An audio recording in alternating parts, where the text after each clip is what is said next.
Tyrone's point of view. Napatitig ako sa reaksyon ni Claudine, at hindi ko mapigil ang mas mag-init dahil ang hot ng reaksyon niya. Mas lalong nanuyo ang aking lalamunan. Mas lalong tumindi ang pagnanasa kung angkinan siya. Nitong mga nakaraang araw, pilit kong pinipigilan ang sarili ko. Hindi ko rin alam kung bakit ang bilis mag-init ng katawan ko sa tuwing nagkakadikit kami. Hindi naman ako ganito sa ibang babae. Sa nakalipas na 5 taon, nagawa kong umiwas dito nang walang anumang problema. Pero pagdating sa kanya, parang ang hirap. Hindi na ako nakapagpigil at pinaahon ko na siya sa tubig. Taas-baba ang kanyang mga balikat, habang bahagyang nakaawang ang kanyang bibig. Napamura na lang ako sa hangin bago ako pumwesto sa pagitan ng mga hita niya. I want you, bulong ko sa kanya sa pagitan ng mga halikan namin. I want to be inside you, Claudine. Saglit siyang natigilan. Tumingin siya sa akin na may pagmumuni-muni sa kanyang mga mata, pero hindi ko na siya hinayaang mag-isip pa. Muli ko siyang hinalikan habang iginiya siya pabalik sa upuan ng Cleopatra. Ito ang unang pagkakataon na gagawin ko ito, muli sa nakalipas na 5 taon, kaya hindi na ako makapagpigil pa. Habang ipinoposisyon ko siya ay pinagkaabalahan kung muli ang kanyang dibdib. I'm going to do it now. Bulong ko sa kanya at akmang papasukin na siya, nang umalangaw-ngaw ang malakas na iyak ni Charlie. Mommy, Mommy, Mommy, where are you? Nagkatinginan kami ni Claudine. Sabay na nanlaki ang mga mata namin, bago kami nilamon ng pagkataranta. Makikita tayo ni Charlie. Aniya at dali-daling umalis sa ibabaw ko. Nasaan ang underwear ko? Tarantang sabi niya. Napatingin ako sa loob ng bahay, at nakita ang bata na palabas na papunta sa amin. Sa labis na pagkataranta ko na baka madatnan niya kaming nakahubad, lalo na ang mami niya, ay mabilis kong binuhat si Claudine at inihagis sa pool, dahilan para mapatili siya ng malakas. Habang ako naman, ay dali-daling itinaas ang salawal. Agad kong hinanap ang mga damit ni Claudine, at nang makita ko ito, ay inihagis ko ito sa pool, saka ko dali-daling sinalubong ang bata. Mommy, umiyak na tawag nito. Pero nang makita niya ako ay tumigil ito sa pag-iyak. Daddy, nakita mo si Mommy? Oh, nasa pool siya. Naliligo kami ng mommy mo, tugon ko sa kanya, at hilaw na ngumiti.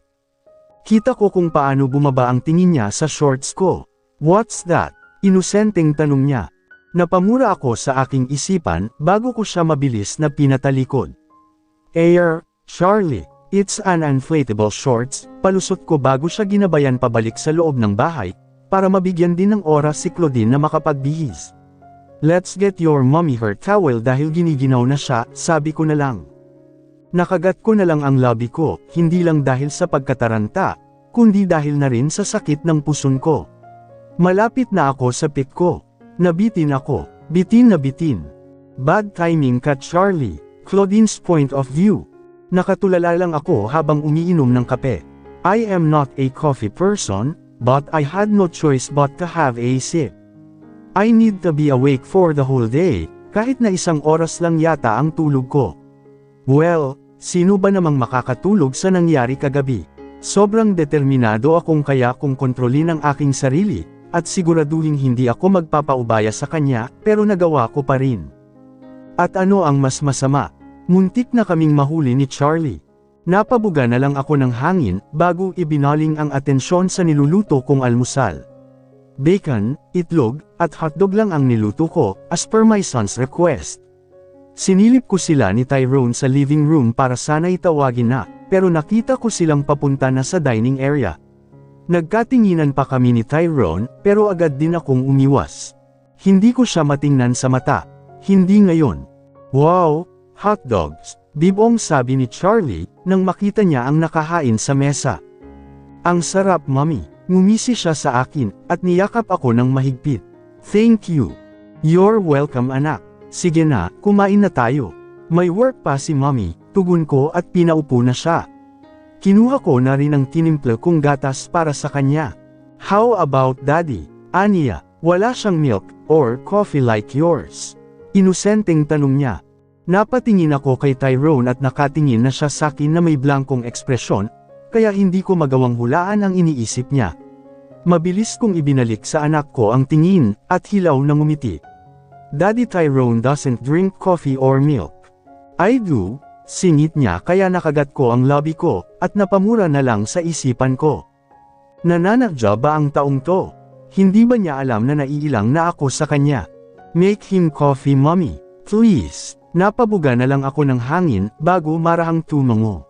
Wala akong choice kundi gawin ang hiling ng anak ko.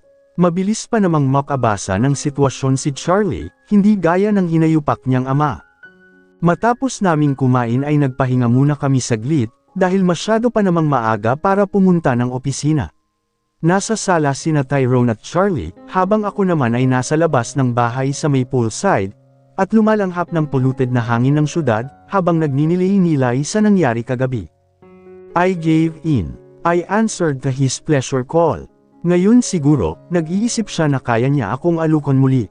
Kung nasa tamang pag-iisip lang sana ako kagabi, ay hindi na sana yun mangyayari pa. Kasalanan ng alak kung bakit ako sumuko sa tukso niya. But I will make sure, na hindi na mauulit yun. Claudine, napalingon ako sa loob ng bahay, nang marinig ko ang pagtawag sa akin ni Tyrone. We have to go, habang okay pa ang daloy ng traffic.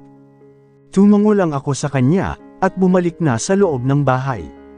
Look at him, acting all casual na parabang walang nangyari, na parabang hindi kami nataranta, as if hindi niya ako inihagi sa pool, dahil sa labis na pagkataranta.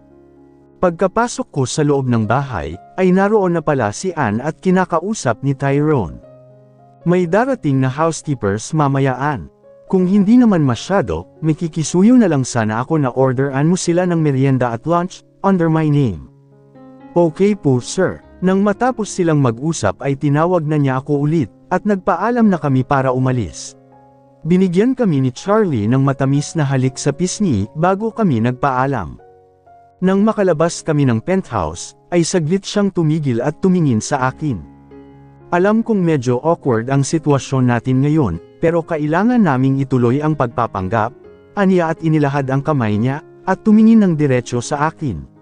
Magtiis na lang muna tayo saglit. Agad kong iniwas ang tingin ko, bago inabot ang kamay niya. Magkahawak kami ng kamay, hanggang sa makarating kami sa parking area ng hotel. Pinagbuksan niya ako ng pinto at mabilis naman akong pumasok. Nang makapasok na rin siya, ay damang-dama ko ang awkwardness sa pagitan naming dalawa, or baka ako lang ang nakakaramdam ng awkward, dahil mukhang wala lang naman sa kanya. Tungkol kagabi, panimula niya. Agad akong napatingin sa kanya. Please, let's not talk about it, diretsyong sabi ko, bago huminga ng malalim. Isa iyong pagkakamali, hindi ito dapat mangyari, dagdag ko pa, bago ibinaling ang tingin sa labas. So, huwag na muna nating pag-usapan para hindi ako mailang ng husto. Hindi ito isang pagkakamali, giit niya. Pareho nating gustong mangyari yun, di ba? No, hindi ko napigilan ang pagtaas ng boses ko dahil sa labis na frustrasyon. Hindi ko ginustong mangyari yun. Nagawa ko lang iyon dahil hiniling mo sa akin, dagdag ko, at nakagat na lang ang labi ko. Hindi ko alam kung anong magiging epekto ng usapang ito sa pagsasama naming dalawa. Pero kailangan kong magsinungaling, para isipin niya na hindi ako naaakit sa kanya. Dahil hiniling ko sa iyo, may bakas ng hindi makapaniwala sa boses niya. You could have said no, Claudine. Kung hindi mo gustong may mangyari sa atin, you could have just respectfully declined, aniya. Naikuyong ko ang kamay ko bago pumikit, sabay harap sa kanya. Dahil naawa ako sa iyo, bulalas ko bago ko marahang iminulat ang aking mga mata. Sinalubong ako ng nakakunot niyang noo, at halos mag-isang linyang kilay, kaya mabilis akong umiwas. Nagmamakaawa ka kasi sakin, kaya ganon. Ano, hindi makapaniwalang sambit niya. Nagmamakaawa ako, pinapamuka mo na desperado akong makuha ka. Unbelievable, parang hindi ka rin naman humalinghing, may panunumbat niyang sagot. Ako naman ngayon ang napataas ang kilay sa sinabi niya. Of course I will. You were pleasuring me. Ano palang gusto mong maging reaksyon? Inaasahan mo ba na mangumpisal ako habang ginagawa mo yun sa katawan ko? Ibig sabihin na gustuhan mo, nagustuhan ng aking katawan, giit ko sa kanya. Iyon lang. Ano, naguguluhang tanog niya. I was a bit drunk so my judgment were a little off that night, dagdag ko pa bago huminga ng malalim, dahil kay talim na ng mga tingin na ipinupukol niya sa akin. Kung tatanungin mo ako ngayon, malamang na hindi ang sagot ko. Well, hindi naman kita tatanungin ngayong na matino na ako, ganti niya rin, bago binuhay ang makina ng sasakyan. My judgment were a little off last night too. Marami rin akong nainom na beer, dagdag niya at tuluyang pinaandar ang kotse. Pati paningin ko, naapektuhan. Wala na sana akong planong sagutin siya, pero hindi ko na napigil ang mainis, nang may pahabol pa siyang sinabi. Tumaas yata hanggang noo ang kilay ko, kasabay ng pagpitik ng ugat sa ulo ko, dahil sa sinabi niya. Ano ang sinusubukan mong ipahiwatig dyan? Wala, umangat ang isang sulok ng labi ko. Malamang, hindi pala, tiyak na sinusubukan mong sabihin sa akin ang tungkol sa aking hitsura. Marahil ay sinusubukan mong sabihin sa akin na nakita mo lang akong kaakit-akit, dahil lasing ka. Hindi ko napigilan ang paniningkit ng mga mata ko. Huwag mo akong taasan ng boses. You started this narrative. Sinasagot lang kita. Well, I was being honest with you. Sinubukan kong maging kalmado hanggat maaari dahil ayokong isipin niyang apektado ako sa mga sinabi niya. Ganon din ako, naikuyong ko ang kamay ko. Pakiramdam ko'y pulang-pula na ang mukha ko dahil sa inis, dahil damang-dama ko ang kulo ng dugo ko. Huminga na lang ako ng malalim bago ibinaling sa labas ang tingin ko, dahil baka masabunutan ko siya nang wala sa oras. Nakakainis siya, buwisit, hinayupak, tarantado. Tyrone's point of view, huminga ako ng malalim para kumalma. Hindi ako maaaring magalit ngayon, dahil nagmamaneho ako. Ilang beses akong pasimpleng huminga ng malalim bago ko sinulyapan si Claudine, na kanina pa nasa labas ang tingin. Damn this woman. Hindi ako makapaniwala na ipinamukha niya sa akin, ako lang ang naghahabol sa kanya.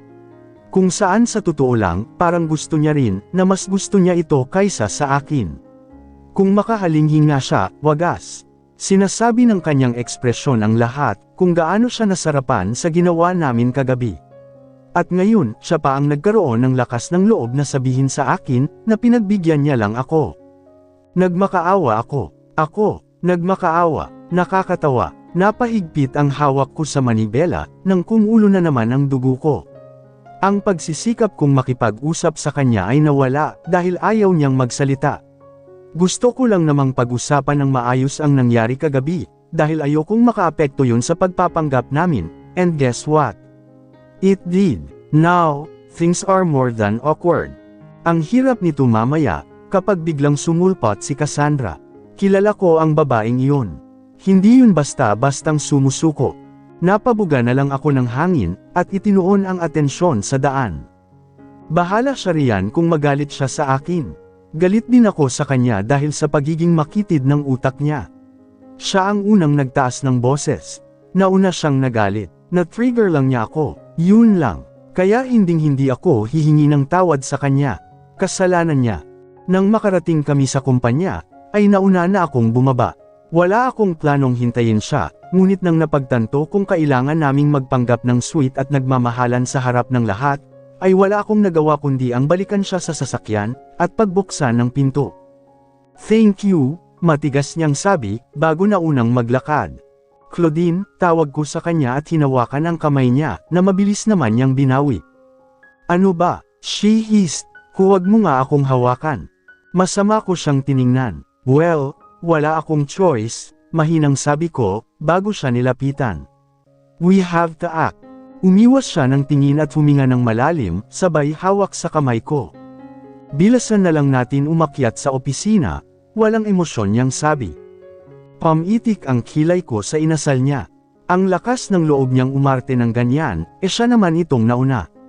At isa pa, anong gusto niya, suyuin ko siya. The heck? Pagkapasok namin sa lobby, ay agad na napatingin sa amin ang mga empleyado. At nakaisip agad ako ng paraan para makaganti sa kanya. Babe, kunwaring paglalamang ko sa kanya, bago ko marahang pinisil ang kamay niya.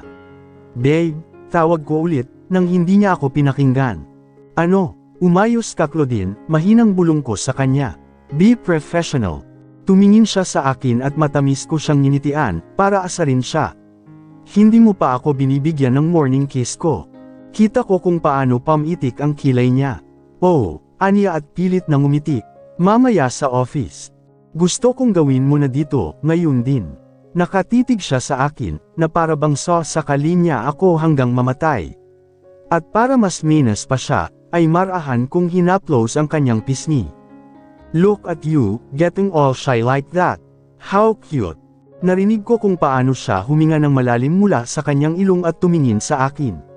Marahil ay sinusubukang i-recompose ang kanyang sarili. Pero hindi ako papayag na gawin niya iyon. Hindi ko pwedeng hayaan na lang siyang kumalma. Fine, let me get it myself then, nakangising sabi ko, bago ko siya binigyan ng mabilis na halik sa lobby niya, bago siya muling initian. Let's go. Napangiwi ako, nang mahigpit niyang pinisil ang kamay ko, habang pilit siyang ngumingiti sa akin.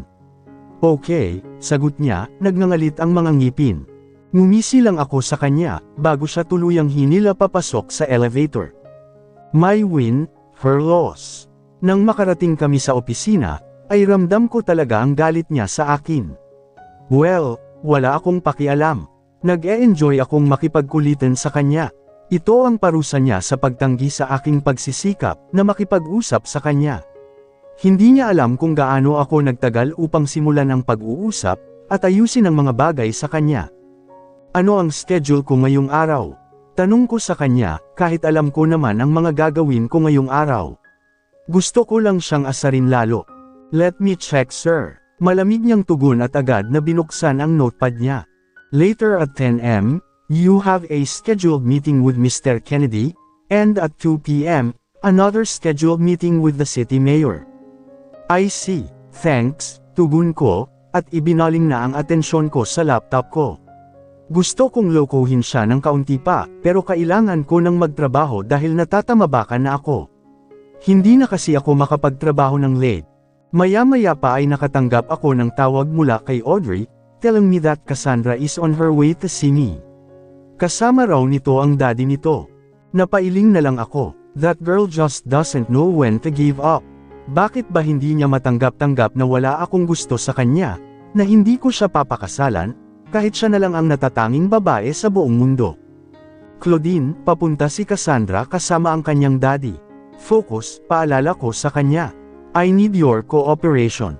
Okay po, aniya nang hindi man lang ako tinatapunan ng tingin. Make sure to set aside whatever personal emotion you're feeling right now. We can't mess this up, dagdag ko pa, bago inayos ang suot kong damit. The Johnsons is one of the most prominent families in our circle. Their influence and wealth are remarkable, pero mahaba pa ang mararating nila para maging Calvel ng pamilya ko. Pero kahit na ganun, tinitingnan ko pa rin sila ng buong paggalang.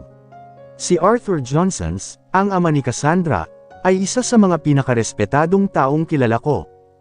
Isa siya sa iilang tao na tinitingala ko, pero hindi sapat ang dahilan na iyon para pakasalan ko ang anak niya.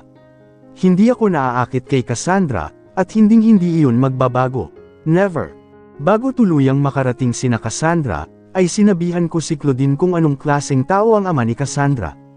At kung paano niya dapat ito ay trato.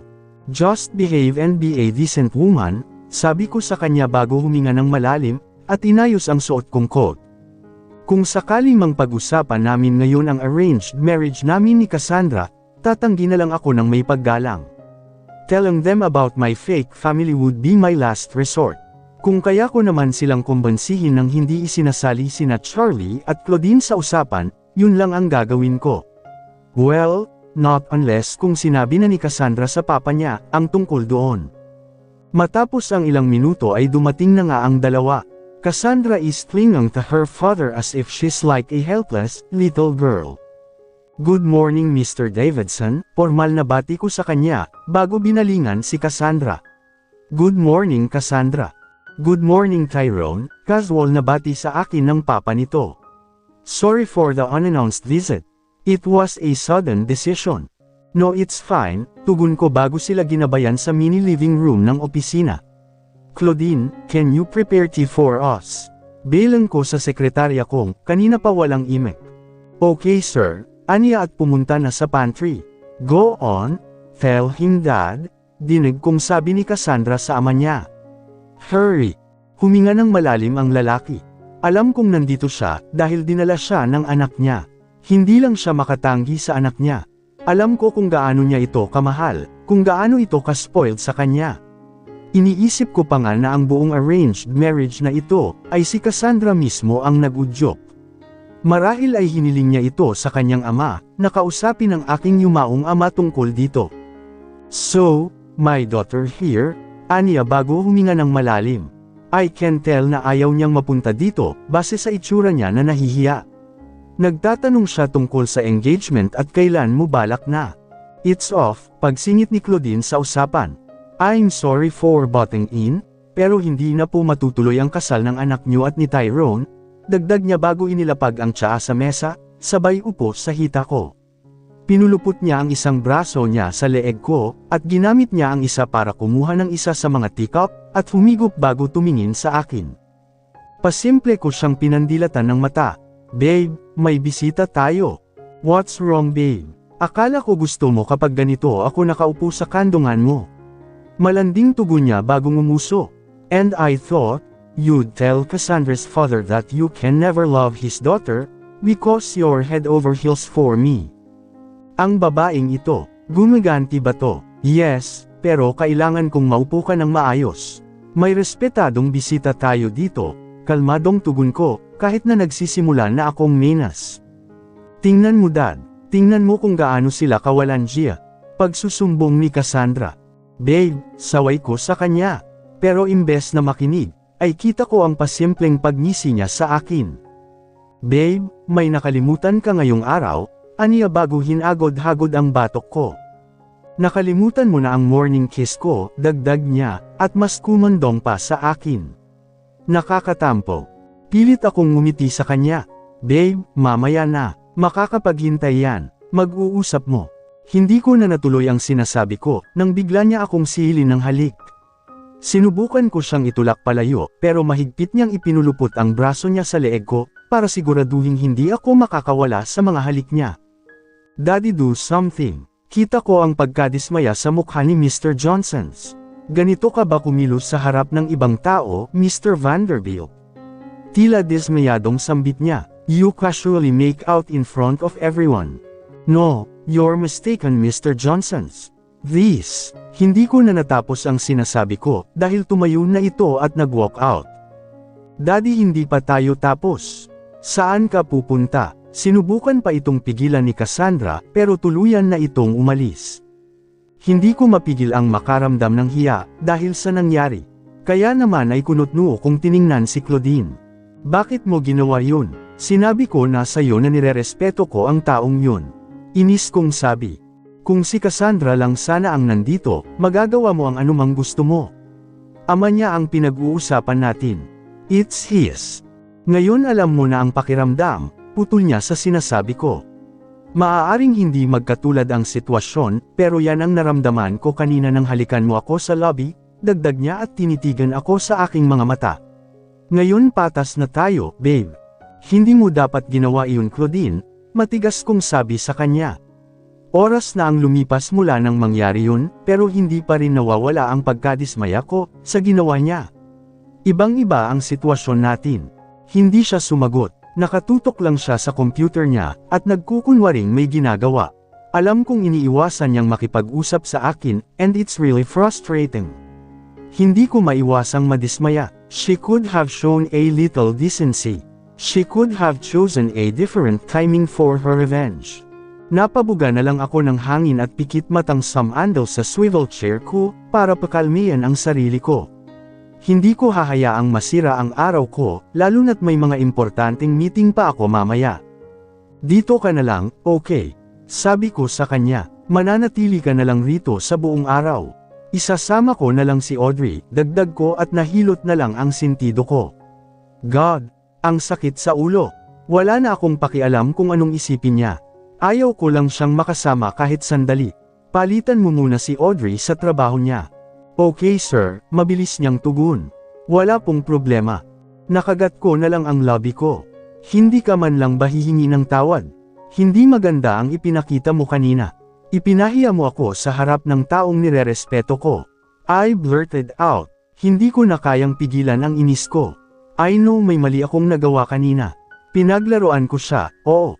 Pero pwede niya akong kausapin, hindi yung gagantay siya ng ganon, tapos wala pa sa lugar. Wala pong mali sa ginawa ko. I acted like how you want me to. Casual niyang sabi, and that frustrated the hell out of me. No, hindi kita sinabihang umaktong bastos, Claudine. I didn't hire you to step that low. Step that low. Ako, hindi makapaniwalang sagot niya. Yes, you. Diretsyong tugon ko sa kanya. Kung nagalit ka sa ginawa ko, malugod kong tinatanggap na maghiganti ka, pero siguraduhin mong sakto ang timing mo. Wow, may tamang oras na rin pala ang paghihiganti. Huminga ako ng malalim. You know what? Huwag muna natin pag-usapan yan ngayon. Pag-usapan natin kapag kumalma na tayo. Huwag nating sirain ang araw ng bawat isa, at nang hindi maapektuhan ang mga trabaho natin. Fine with me. Ikaw lang naman ang kanina papaulit-ulit, Anya. Napabuga na lang ako ng hangin. Calm down, Tyrone. Lumipas ang ilang oras at natapos na ang lahat ng scheduled meetings ko, pero hindi pa rin nawawala ang inis ko kay Claudine. Hindi ako galit sa kanya. Galit ako sa ginawa niya, at sa hindi niya ginagawa, ang humingi ng tawad. Ayaw niya talagang aminin na may mali siya, and that's really frustrating me. Para mapigilan ang sarili ko na labis na menas sa kanya, ay pinon ako na lang siyang umuwi. Sinabi ko sa kanya na magtaksi na lang siya, at nagsinungaling ako tungkol sa pagkakaroon ng mas mahahalagang bagay na aasikasuhin. Huminga ako ng malalim bago tinawagan si Steven. Let's drink, Steve. Call the others, sabi ko sa kanya sabay baba ng tawag. Pagkatapos, ay pumunta na ako sa paboritong bar namin. Pagkarating ko ay papa-open pa lang sila, pero dahil regular na ako, ay pinapasok na nila ako at inasikaso. Tapos tinawagan ko ulit si Steven para magtanong, kung pumayag ba ang iba naming mga kaibigan, pero hindi raw. Ayos lang, sabi ko na lang. Pero ikaw, make sure na makakapunta ka. Ako pa, basta libre mo ha. Malamang, ako ang nag-aya, tugon ko at ibinaba na ang tawag, saka nagsimulang uminom. I really think alcohol will help me sort this frustration out. Pagkatapos ng ilang minuto, ay dumating na si Steven. So, what is this all about? Nakangising tanong niya bago siya umupo, at agad na nagsali ng alak at yelo sa baso. Love problems. Love problems your ass. Pagsusungit ko sa kanya, pero tinawanan niya lang ako. You know love is not in my system. Curse love, Steven. Mas lalo siyang natawa sa sinabi ko. So, ano nga? Huminga ako ng malalim. Tungkol ito kay Claudine, panimula ko, at ikinwento sa kanya ang lahat ng nangyari. Wow, that was hot. Aniya at ngumisi pa. Kung sa akin niya yun ginawa, tayek na gagawin namin yun on the spot. Ikaw yun, inis kong sabi. Huwag mo akong itulad sa iyo, okay? It was so disrespectful. It was. Hindi ko natapos ang sinasabi ko, dahil naubusan ako ng salitang sasabihin. Uminom na lang ako ng alak, at pabagsak na samandal sa upuan. Well, hindi sa kinakampihan ko siya, kasi alam ko naman na mali ang ginawa niya, aniya bago siya tumingin ng diretsyo sa akin.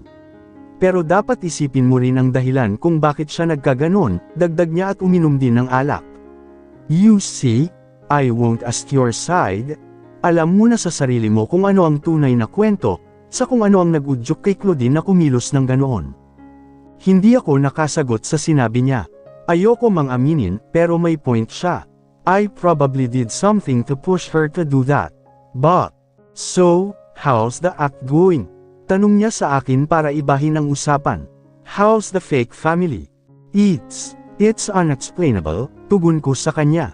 Sa positibong paraan o negatibo? Hindi ko alam.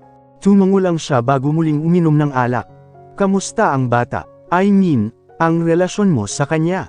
Hindi mo naman siguro siya tinatakot, no? Hindi ko alam kung paano ipapaliwanag, pero hindi ko siya nakikitang nakakainis kahit gaano pa siya kaingay. Hindi rin ako naiinis kapag kinukulit niya ako, sagot ko sa kanya, habang bahagyang nakakunot ang noo. May isang bagay na kaibig-ibig tungkol sa batang iyon.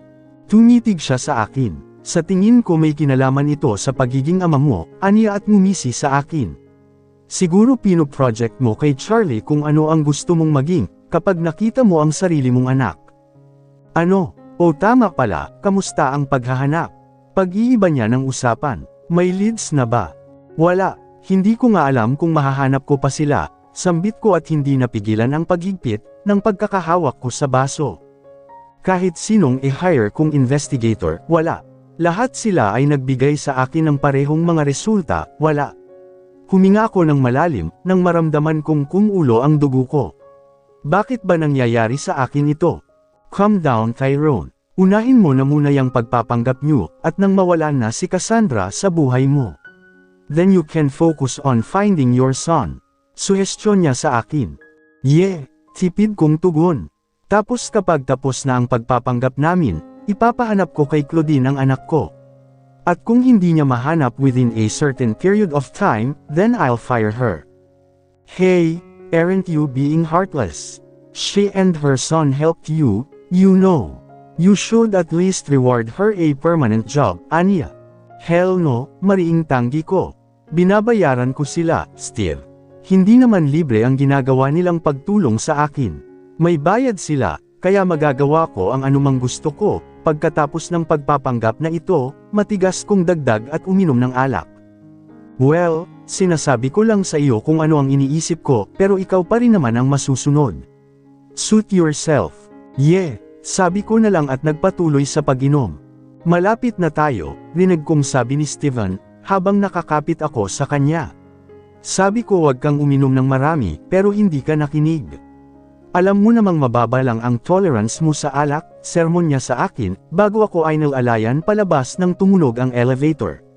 Huwag kang mag-alala sa kotse mo, dadalhin ko dito mamaya. Good, tugon ko sa kanya. Good, walang yaka rin no. Hindi makapaniwalang sambit niya. Thank you dapat sinasabi mo. Walang utang na loob. Napangisi na lang ako sa sinabi niya. Alam kong hindi siya galit. Ganyan lang siya. Maaaring siya ang may pinakamaruming bibig sa aming apat, pero siya ang pinakamaalaga. Kaya kapag alam kong maglalasing ako, lagi ko siyang tinatawagan para samahan ako, dahil alam kong ihahatid niya ako ng ligtas sa bahay ko. How about a 3-day stay at my private resort? Tugon ko sa kanya bago ako tumayo ng maayos, kahit na tila dinuduyan ako. Free stay of course. Ikaw na ang bahala kung sino ang dadalhin mo. Oh, I like that, Anya. Sige, huwag ka nang mag-thank you. Yan na lang, mabilis niyang tugon. We're here. What's your passcode? 0522. This isn't your birthday. Ano to? Manahimik ka at buksan mo lang ang pinto. Oo na, sanggit talaga. Sana pala iniwan na lang kita, Anya bago binuksan ang pinto. Wow, hindi ko alam na ganito pala kaganda ang lugar na ito. Bulalas niya pero agad ko rin siyang sinaway, dahil baka magising si Charlie. Hindi ko alam kung anong oras na, pero sigurado akong malapit ng maghating gabi. Sir, Steven, sabay kaming napatingin ni Steven sa living room, nang marinig namin ang boses ni Claudine. Claudine, good thing gising ka pa, mabilis na sambit ni Steven. Halika at tulungan mo ako. Ikaw na ang mag-asikaso kay Tyrone, dahil babalikan ko pa ang kotse niya sa bar. Dagdag niya. Ganun ba? Sige, malamig niyang tugon. Ako na ang bahala sa kanya, dagdag niya bago lumapit sa akin, pero pansin ko ang pag-iwas niya ng tingin sa akin. Thank you, Claudine. If okay lang din sa'yo, tulungan mo siyang mag-half bath, dahil mabaho at malagkit na yan, hirit ni Steven bago siya mabilis na umalis, nang hindi man lang hinihintay na makapagsalita kami. Pagkaalis niya, ang natitira ay walang iba kundi ang nakakabinging katahimikan sa pagitan namin ni Claudine. Ramdam ko pa rin na naiinis siya sa akin, at ganoon din ako. Ako na, kaya ko, sabi ko sa kanya. Pero hindi ko inasahang bibitawan niya talaga ako, kaya kamantik na akong matambak. Mabuti na lang at napakapit ako sa couch. Tulungan mo na lang pala ako, yutol kong tugon, habang unti-unting nag-iinit ang pisngi ko sa hiya. Okay, Anya at Ainel alayan ako. Inabot kami ng ilang minuto bago kami makaakyat, dahil nahihirapan siya sa bigat ko. Akala ko nga ay papabayaan na lang niya ako, pero ginabayan niya ako papasok sa banyo. Hindi ko tuloy mapigil ang makaramdam ng pagkaasiwa, dahil hindi siya nagsasalita. Claudine, tawag ko sa kanya, at tiningnan siya ng diretso sa mga mata niya. Sinalubong niya ang tingin ko gamit ang blankong mga mata niya. Bakit po? Huminga ako ng malalim. Mukhang hindi kami magkakaayos, kung maghihintayan lang kami kung sino ang hihingi ng sorry.